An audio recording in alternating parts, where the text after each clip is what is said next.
విష్ణువు యొక్క తదుపరి అవతారం వరాహ రూపంలో ఉంది. ధర్మరక్షణ కోసం దైవం ఎత్తిన శక్తివంతమైన రూపమిది. కశ్యప మహర్షి మరియు దితికి హిరణ్యాక్షుడు జన్మించాడు. అతను అసురలకు క్రూరమైన రాజుగా ఎదిగాడు.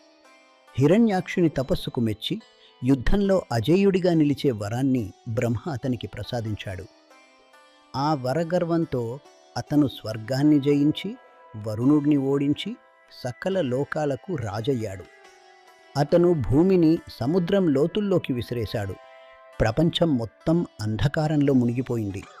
దేవతలు విష్ణువును శరణు కోరారు. భూమిని తిరిగి తీసుకురావాలని, స్వర్గాన్ని రక్షించాలని వారు ప్రార్థించారు. విష్ణువు వరాహ రూపాన్ని ధరించి సముద్రంలోకి ప్రవేశించాడు.